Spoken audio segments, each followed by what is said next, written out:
Well, hi, and welcome to another edition of Healing with the Blues. This is my friend Ellen Whiteside, and we're going to talk about what she's up to because I love to interview healers and musicians, and Ellen is a healer. So she's a heart-centered connector and a soulful steward of the Sacred Grove Retreat Center, a peaceful nature-based sanctuary on 11 acres in Gold Hill, North Carolina. That already sounds good. Gold Hill. For nearly 2 decades, she's welcomed individuals and groups from around the world to heal, renew, and evolve in a space designed for deep transformational healing. My favorite kind. With over 40 years of experience studying metaphysical principles and more than 15 years as a massage therapist and energy healer, Ellen blends intuition, grounded wisdom, and genuine compassion. Originally from South Carolina, Ellen lived in Portland, Oregon for 22 years. She's also an avid traveler whose adventures have taken her trekking in Nepal, driving cross country through Tibet, and exploring sacred sites in Egypt, India, Thailand, China, and Costa Rica. She's a coffee lover and a Tesla enthusiast. Her car is named Joy, and proud companion to her dog Murphy and Zen Kitty. Ellen brings warmth, wisdom, and a playful curiosity to everything she does, and I can attest to that. She is a lively one. Ellen, thanks so much for being with us today. I am so glad that you're here. Well, And thank I you. want to learn more about what you're up to. So tell me about the Sacred Grove Retreat Center and how you found yourself there. So that was a circuitous route. So yeah, I was in Portland 22 years, and then I realized I was turning 50. And I think that the seasonal affective disorder just caught up to me, accumulated all at once. And Mhm. I really felt like I was almost having a panic attack about like, I got to get out of here before the next winter comes. I can't do another 9 months of gray. And so I kind of left in a panic and I came back to South Carolina. Which was where I grew up, and my parents were still alive, so I moved in with them. And then shortly thereafter, I'd been a massage therapist at that time for 15 years in Portland. And when I came back, I saw that there was an energy workshop called Quantum Touch going on at Earth Fair. So I just signed up to go take it.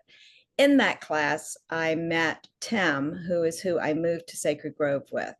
And prior to being here, the former owner was a naturopathic physician and his wife. And he was Tim's mentor and healer. He had helped him heal from quite a few things, and he was teaching him different healing techniques. And Tim was an amazing hands-on healer.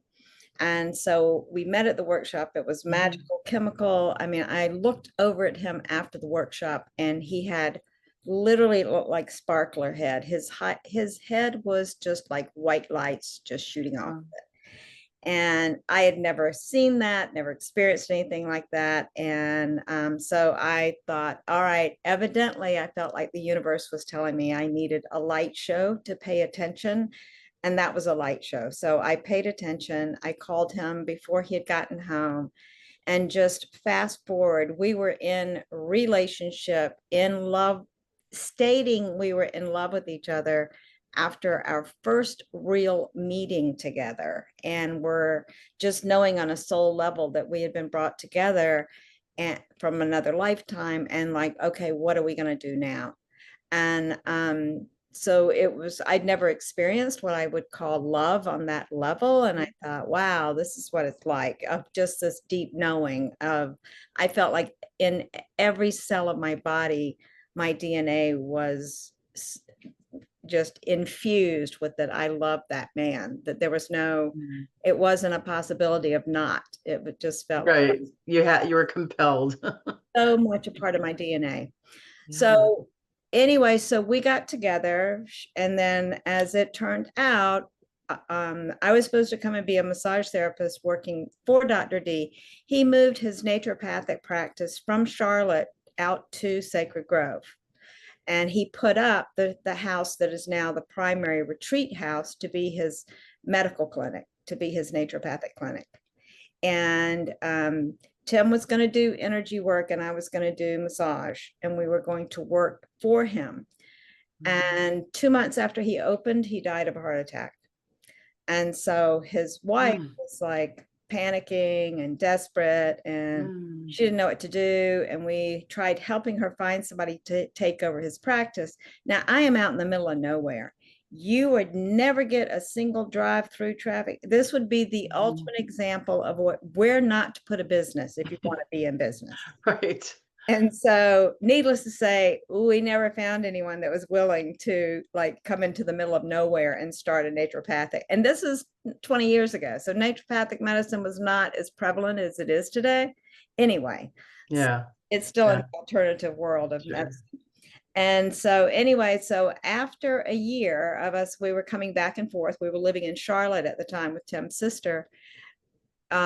So after that amount of time, we fell in love with Sacred Grove, coming back and forth. And then Marilyn, her lawyer, told her it was too much for one person and that she needed to sell and just move to Cary, North Carolina, and be with her daughter and her grandchildren. Mm. She decided to do that. And of course, as the universe would align it all, my parents had died by that time and I had inheritance money. And so Mm. it was just like Marilyn tells us she's selling. I had inheritance money and we had fallen in love with Sacred Grove and we were like, let's do it. So that is Yeah. how it came about. And yeah, so we made some changes. I mean, Tim, he could do anything construction wise, build anything. He was a Wonderful. great visionary. A lot of the magic on Sacred Grove was Tim's vision Mhm. in my respect. He could look at something and go, we need to do la la la la la there, and it would turn out beautifully. And the bathroom he added on to the Thoreau cabin is just amazingly, I think it's just a work of art more than Mhm. just a bathroom. Mhm. But That's then, awesome. so that's how we got here. So, how far is it away from civilization? How long does it take you to get to the store? To the grocery store, it's only 10 minutes to the Oh, closest that's not bad though. So, closest grocery yeah, store. My sure. I shop at Aldi is my favorite, so that's a 25-minute drive one way, but I'm okay with that. That's fine. Yeah, that's doable. And So, then Charlotte, which is the yeah, city, is right. basically almost an hour to anywhere in Charlotte from here. The airport's an hour, almost anywhere else is an hour. Nice. So, when you're there, you're pretty much on your own there, correct? Yep. Yeah. The energy here is amazing. I mean, that's what blew me away, was how healing and special the energy of the land is. And on every ounce of my beingness, just with other friends of mine who were saying that we were sisters here in a past life when there were natives living here. I know that I was drawn to be here, to be the Mhm. caretaker and take care of this land. And that's what I've been doing. I don't, I have a hard time with ownership of land because land has been here way before I Right. was ever here, will be Yeah. way after I'm gone. So it's just weird to think of owning it. To You're me, the steward, I'm the I would steward say. You're the to steward right take now. care of it. Yes. I love that. So, what are most of your guests looking for when they come to Sacred Grove?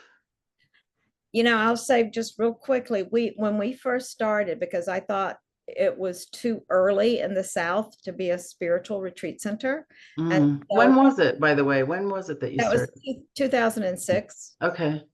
And so when we opened, I had been an avid bicyclist. So we opened to catered bicyclists. So we opened as the Bed and Bike Inn, and we kind of stayed in that realm for like 4 years. And every single guest that we had was looking for like a spiritual retreat center. They were coming for peace and quiet. They were coming for, it was all the law of attraction. They didn't Yes, know why they were coming. sure. But a lot of I mean, some of our first guests, I remember they would come and had all these plans about what they were going to do. And they got here and they were like, I didn't want to leave. They were just like, no, I think we'll just chill out here. So, Yeah. so So that's, it's kind of ordained as a spiritual place then, a place for it you to is. rest your spirit. Yeah. And there, there's a vortex and the energy there is I'm not as sensitive to energy. I can't walk by it and go, oh my God. But there are Hmm. people that come here and they go, well, there's the vortex right there. I can, They can completely feel the energy of it. And the Mhm. labyrinth is really magical. And we have no light pollution, so you can really see the stars at night, which is so That's magical. fabulous. Yeah. Yeah. So And what kind of sets it apart from the other retreat centers that you've been to or that you know about? I think the energy of the land, I think that Mhm. is the attractive part of it, that brings people to it. That is I think I've only had one person that did not resonate with the energy of Sacred Grove. And he was very, I'll say, fundamentalist Christian. And Mm. I just think it didn't resonate. I don't know why. He was military and he came here and he felt, I mean, like a repellent, like being repelled. Mm. And so it just was not resonating with what he was looking for. And Hmm. but other than that, I've only heard positive things from everyone that's been here. Can you describe what the land looks like there? Is there It, a hill? Is there mountains? Is there well, streams? Is there it's basically it's totally in the country, and what's nice about it, I have two driveways that come into the property.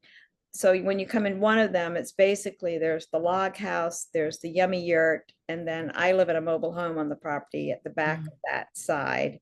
And then Mhm. when you go down the other driveway, the primary grove house, the primary retreat house is there, the baby yurt, the throw cabin, and the labyrinth and the vortex and the grandmother yurt. So that's the primary space that people go to. Separating the two in between the two driveways is all woods. So it's Mhm. really nice because you have woods there, and then behind the Grove House, there's all woods there. So there's hiking trails through the woods, through the back. So it's hilly. Mhm. It's rolling hills, though it's definitely Mhm. not. I'm gonna get too tired walking on the trail. Right. Now it's pretty level. It's not that. Any water features there? I just have runoff. I do not have a Mhm. permanent water feature. That is something I Mhm. would love to have, Mhm. but it's just when it rains a lot, I Mhm. can have like a 30-foot creek in the back, but it's only runoff. Right, right, right. From the And mountains around. summertime, like right now, I just crossed it yesterday and there's no water in it. Yeah. So it just depends as when it gets warm in the summer. And then in spring, it can last for days depending on Mhm. how much water we're getting. Sure.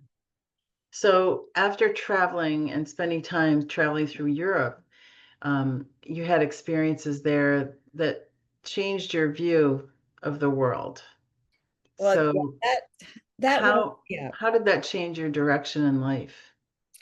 I knew after traveling for a year with a backpack on my back and having the best year of my life, to the point of right now, I have memories of that year that are so crystal clear to me that I couldn't tell you what I had to eat last week for dinner type thing. Mhm. But Sure. my memories of that year were so crystal and just implanted in my neural pathways. And I knew that if I could have the best year living out of a backpack, that accumulating stuff was not going to make me happy because I had no stuff. I had a backpack with the same clothes to wear Right. over and over and over and over and over.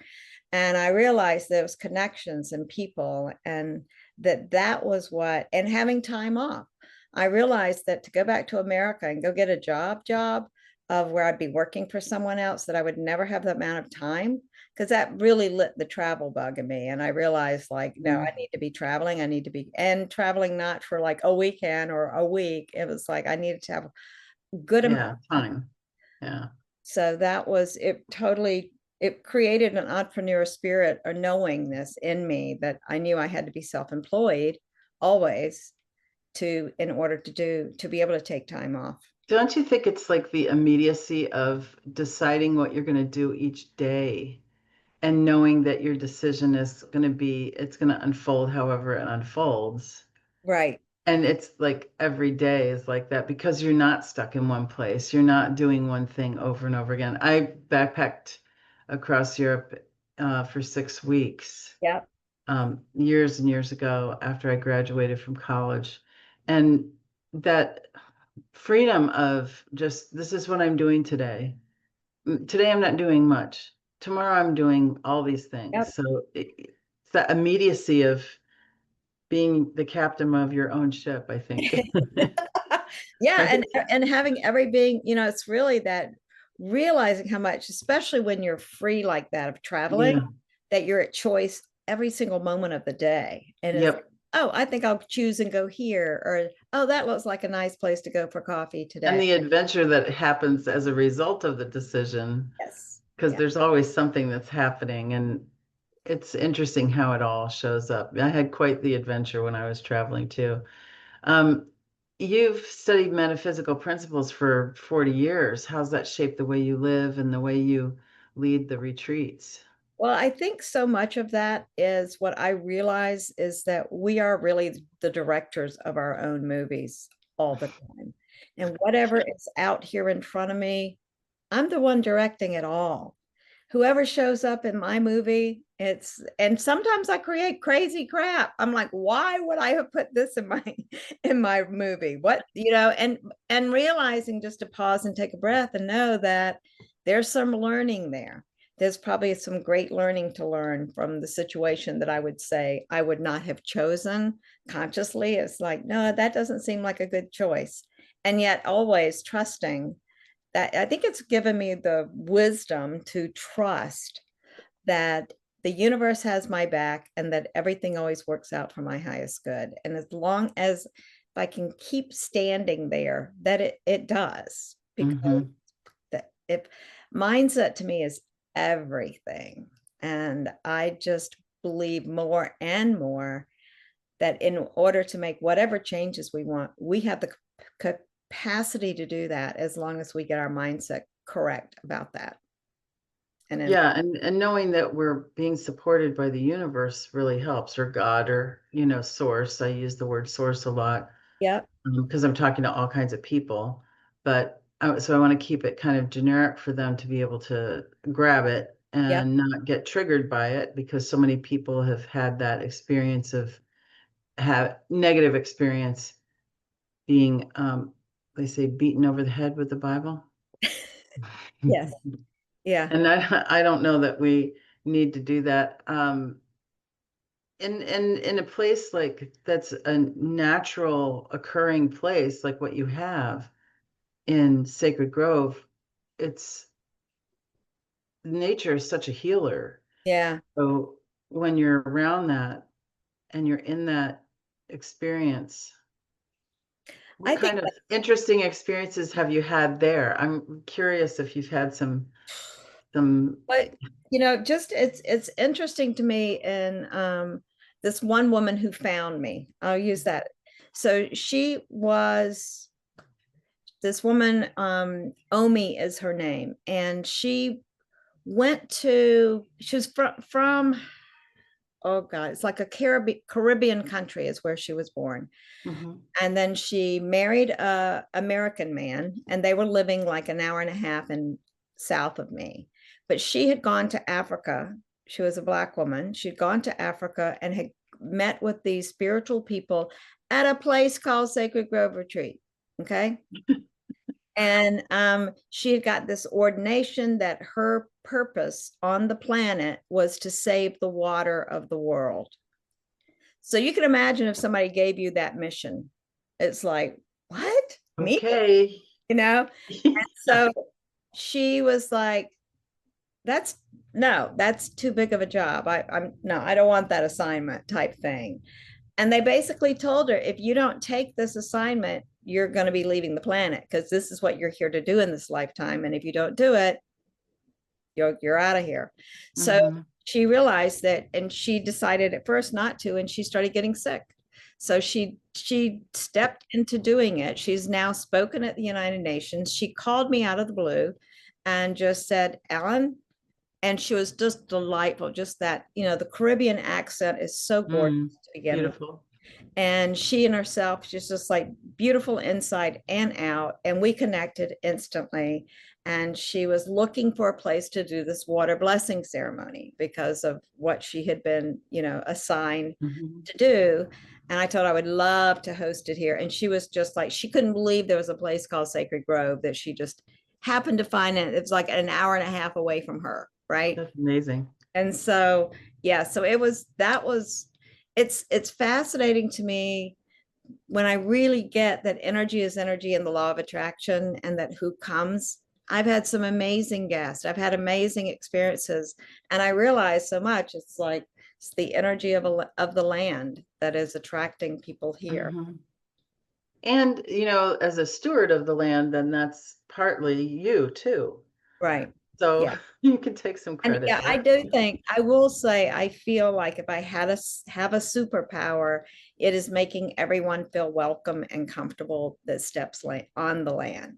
And That's I awesome. don't care what anyone looks like, feels like, tastes like, touches, they can be whoever and they are welcomed here.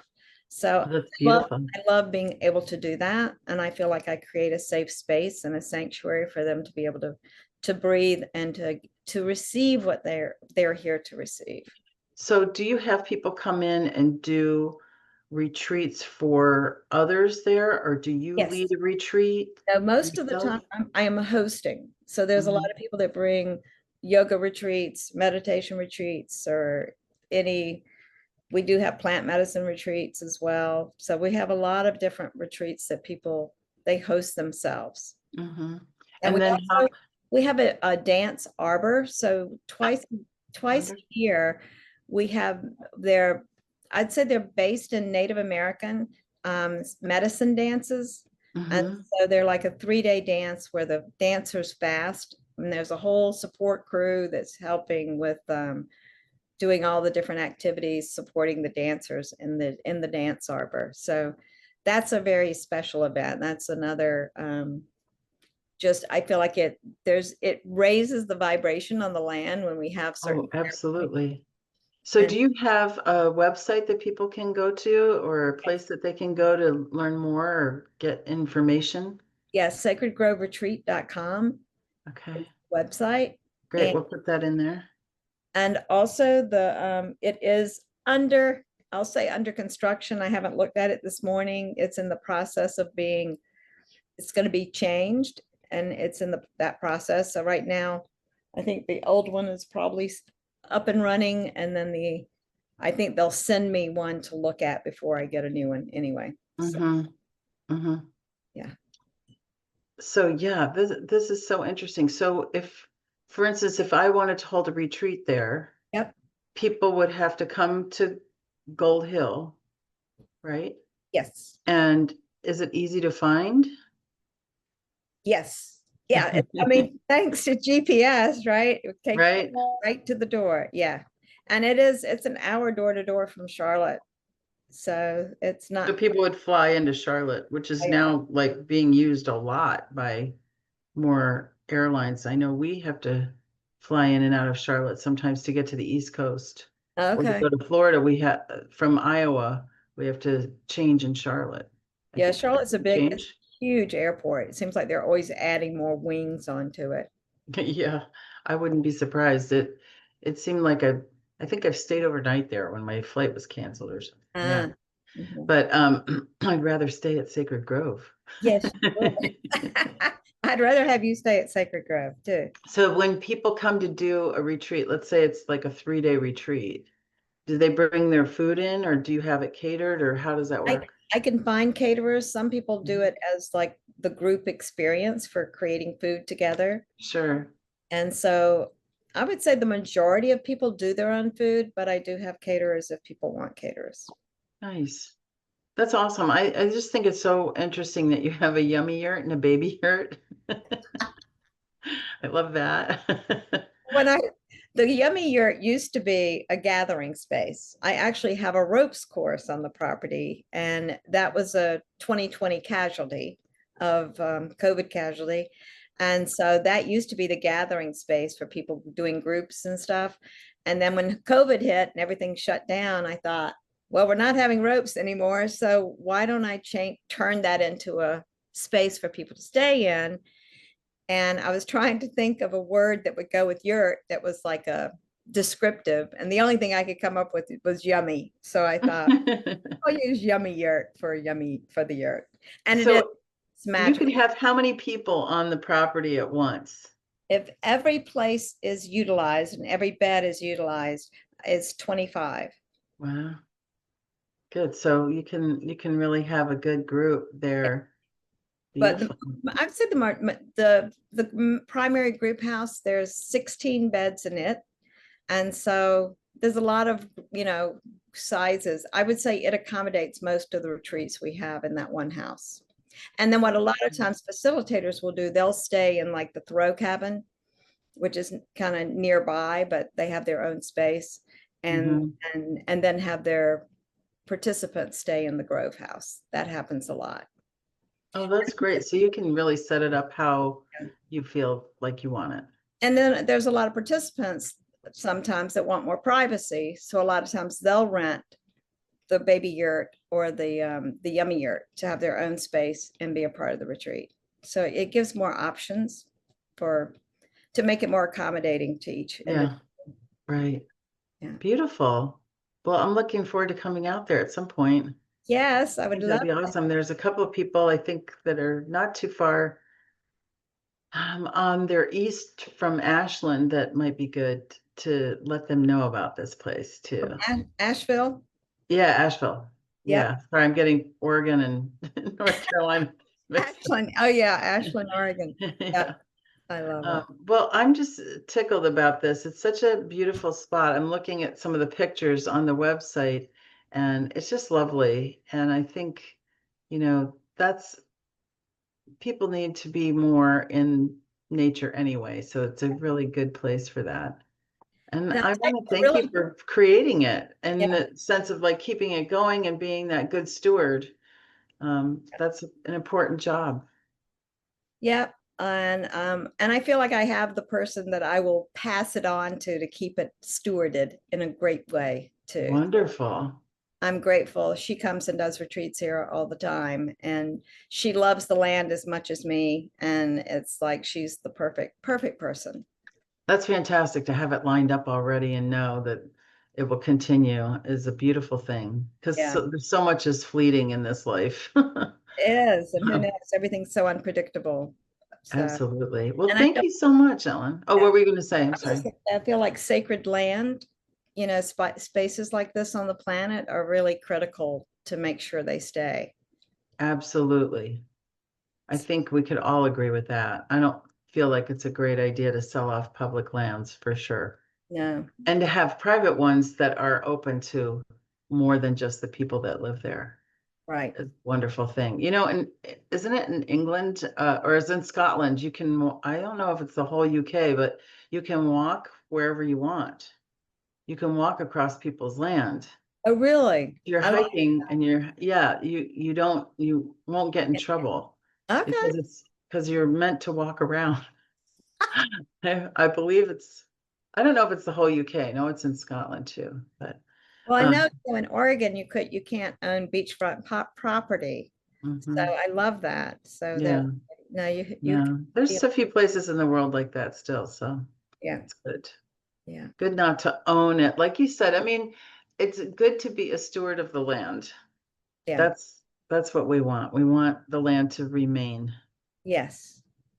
And be Well, thank you so much for thank your you. time today and for telling us about Sacred Grove Retreat Center.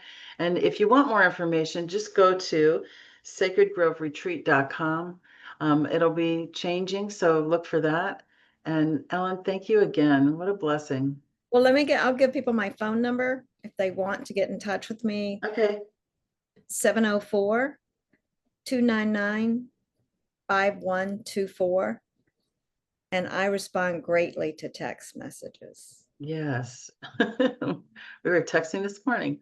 Well, Text me. thank you again. I'm so pleased that you could do this today, and I hope that more people will come and visit Sacred Grove Retreat Center. Thank you so much. It's been a pleasure.